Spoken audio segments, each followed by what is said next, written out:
तो फ्रेंड्स, मैं हूं शुभम कुमार। आपके लिए ले आया है जैक और बिहार बोर्ड में सबसे टफेस्ट सब्जेक्ट संस्कृत का इजी एक्सप्लेनेशन। तो चलिए शुरू करते हैं। हमारे संस्कृत चैप्टर 3 भागों में विभाजित है। पहला है पाठ विस्तार, इसमें हम पाठ के बारे में विस्तार से अध्ययन करेंगे। दूसरा है लघु उत्तर प्रश्न, प्रश्नों को लघु उत्तर से समझने का प्रयास करें। दीर्घ उत्तर प्रश्न में हम बड़े बड़े प्रश्न को साधारण सिंपल भाषा में समझने का प्रयास करेंगे। प्रथम भाग पाठ विस्तार। प्रथम पाठ भारतीय वसंत गीति। संस्कृत साहित्य के प्रख्यात कवि पंडित जानकी वल्लभ शास्त्री की रचना काकवली नामक गीत संग्रह से संकलित है। तो देखिए फ्रेंड, यहाँ पे इम्पोर्टेंस है पंडित जानकी वल्लभ शास्त्री। यहाँ पे पूछ लेता है कि लेखक है या फिर कवि है, तो कवि कौन है या फिर ये जो चैप्टर है कहाँ से लिया गया है। तो पुस्तक में लिखा रहता है, आप ध्यान से अगर ध्यान दें तो उसमें यही रहेगा पंडित जानकी वल्लभ शास्त्री, और रचना उनकी काकली से संग्रहित है, गीता संग्रहित से। इसमें सरस्वती की वंदना करते हुए कामना की गई है कि हे सरस्वती, ऐसी वीणा बजाओ जिससे मधुर मंजरियों से पीत पंक्ति वाले आम के वृक्ष, कोयल का कुंजन, वायु का धीरे धीरे बहना, अमराइयों में काले भंवरों का गुंजार और नदियों का टीला के साथ बहता हुआ जल वसंत ऋतु में मोहक हो उठे।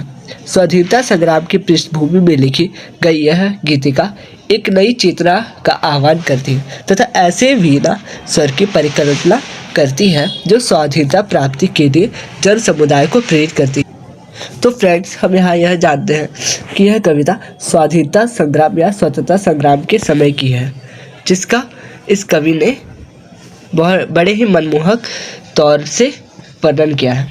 अब यह कविता स्वाधीनता पर आधारित है। अब लेखक के बारे में जानते हैं। 19 वर्ष की आयु में इनकी संस्कृत कविताओं का संग्रह काकली में प्रकाशन हुआ था। यह 19 वर्ष में ही इनकी काकली से प्रकाशन हो गया था। आगे बढ़ते। प्रथम श्लोक विनादय नवीनामयी वाणी वीणाम मृदुम गाय कीति ललित नीति लीनाम मधुर मंजरी पिंजरी भूतमाला वसंते लतीस सरसा रसाला कलापा ललित कोकिला काक लीनाम निनादय। व्याख्या करते हैं। हे वाणी देवी, नवीन वीणा बजाओ। यहाँ पे लेखक कवि माँ सरस्वती से कहते हैं कि हे माँ सरस्वती, वीणा देवी, आप वीणा बजाओ, सुंदर नीतियों से परिपूर्ण गीत का मधुर गान करें। इस वसंत ऋतु में मधुर मंजरी से पीली हो गई सरस आम के वृक्ष की पंक्तियाँ सुशोभित हो रही हैं। मनोहर कूक काकली वाली कोयल के समूह सुंदर लग रहे हैं। हे वीणा की देवी माँ सरस्वती, नवीन वीणा को बजाओ। तो चलिए इसका भावार्थ भी देख लेते हैं।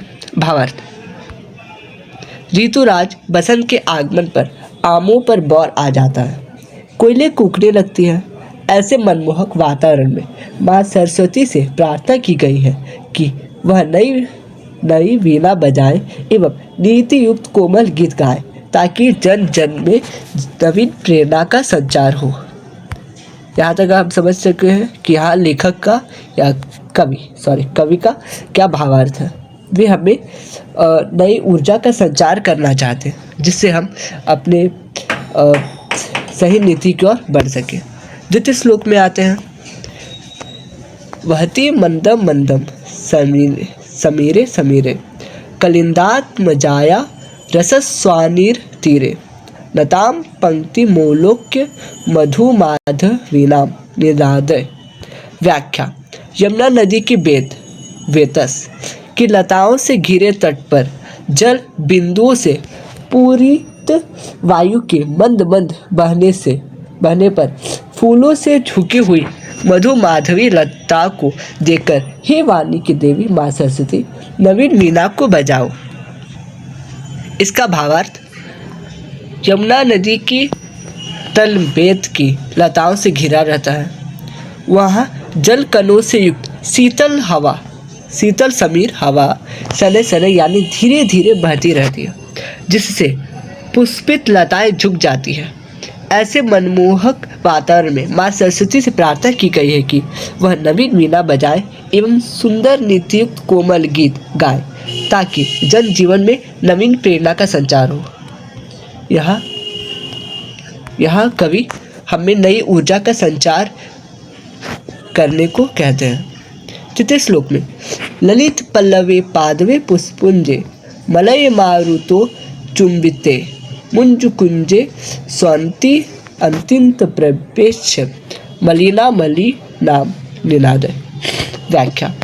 मलय पर्वत पर उगने वाले चंदन से सुगंधित वायु से स्पर्श किए गए मन को आकर्षित करने वाले पत्तों वाले वृक्षों, पुष्पों के पुंजों तथा सुंदर कुंजों पर काले रंग वाले भंवरों की गुंजार मतलब ध्वनि करती हुई पंक्ति को देखकर हे वाणी की देवी माँ सरस्वती नवीन वीणा को बजाओ। भावार्थ। भारतवर्ष की पावन धरा पर मलयालम की सुगंधित पवन से सुपृष्ठ सुंदर पत्तों वाले पेड़ों, फूलों तथा मनमोहक कुंजों पर गुनगुनाता हुआ भंवरों का समूह मंडराता रहता है। ऐसे मनमोहक वातावरण में माँ सरस्वती से प्रार्थना की गई है कि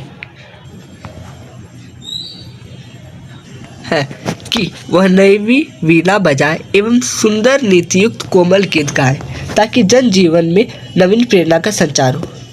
चतुर्थ श्लोक की ओर बढ़ते हैं। लताना नितांत सुमुम शांति शीतलम चले दुच्छ लेत का त सलीलम सलीलम तवा करने वीणा मंदिना नंदी नाम निनाद।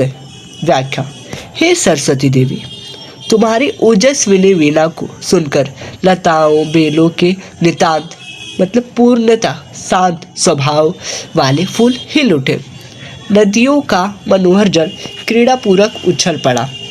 हे वाणी की देवी माँ सरस्वती नवीन वीणा को बजाओ।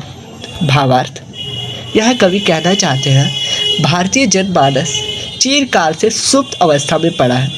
कवि को आशा है कि माँ सरस्वती देवी की वीणा की झनकार लोगों के मन में नए ओज का संचार करने में समर्थ है, इसीलिए वे वाग देवी अर्थात माँ सरस्वती से वीणा वादन करने को आह्वान करते हैं। चलिए आगे बढ़ते हैं। हमारा दूसरा नंबर लघु उत्तरीय प्रश्न। प्रश्न नंबर 1, प्रस्तुत कविता किस महाकवि की गीत संग्रह से लिया गया है? इसका उत्तर है पंडित जानकी वल्लभ शास्त्री। कहाँ से? उनका गीता संग्रह काकली से लिया गया है, भारत वसंत गीति। प्रश्न नंबर 2, यह कविता किस प्रेरणा को जागृत करती है? स्वाधीनता प्राप्ति की प्रेरणा को। यह स्वाधीनता प्राप्ति के समय ये बनाया गया कविता था। प्रस्तुत कविता में कवि किन्हें वीणा बजाने का आह्वान किया गया? इस कविता में माँ सरस्वती जी को वीणा बजाने का आह्वान किया गया है। निनादे का अर्थ क्या होता है? गुंजित करो या बजाओ। वाग देवी किसका पर्यायवाची शब्द है? फ्रेंड्स, ये 5वां प्रश्न आप लोगों के लिए। क्या आप संस्कृत में वाग्देवी का पर्यायवाची शब्द जानते हैं? अगर हाँ तो नीचे कमेंट्स करें। दीर्घ उत्तरीय प्रश्न नंबर 1, कवि वीणा पानी किम कथ्यति? इसका उत्तर है कवि वीणा पानी कथ्यति अरे वाणी नवीनाम वीणाम निनादय। अर्थात कवि यहाँ कहते हैं कि हे वीणा देवी आप नवीन वीणा को बजाएं। प्रश्न नंबर 2, वसंते किम भवति? वसंते सरसा रसाला लसंती कोकिला च कुंजति। प्रश्न में पूछ रहा है वसंत ऋतु में क्या होता है? इसका उत्तर है वसंते सरसा रसाला लसंती कोकिला च कुंजति। अर्थात वसंत ऋतु में झीलें हरी भरी होती है और कोयलें गुनगुनाने लगती है। प्रश्न नंबर 3, सरस्वत्या वीणां श्रुत्वा किं परिवर्तनं भवन्तुम इति कवि इच्छां लिखत। अर्थात सरस्वती की वीणा सुनकर कवि क्या परिवर्तन चाहता है, इसकी इच्छाएं लिखे। इसका उत्तर है सरस्वत्या वीणां श्रुत्वा भारतीय जनमानसे नवचेतनाय संचार भवतु इति कवे इच्छाम अस्ति।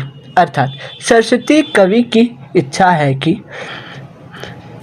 है कि वीणा सुनकर भारतीय जनमानस में एक नई चेतना का संचार हो। तो चलिए बढ़ते हैं अगले प्रश्न की ओर।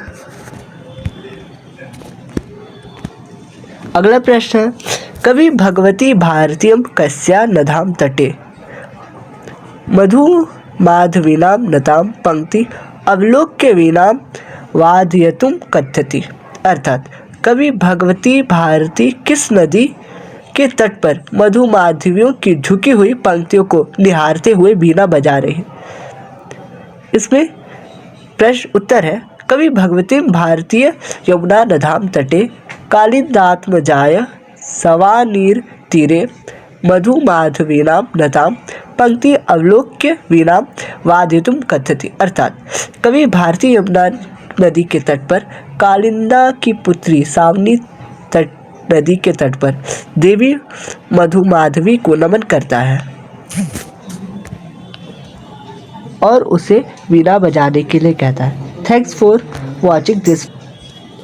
अगर आपको इस वीडियो से कोई भी डाउट हो या फिर संस्कृत में कुछ भी पता करना हो तो हमारे वीडियो से कांटेक्ट नीचे कमेंट्स करें।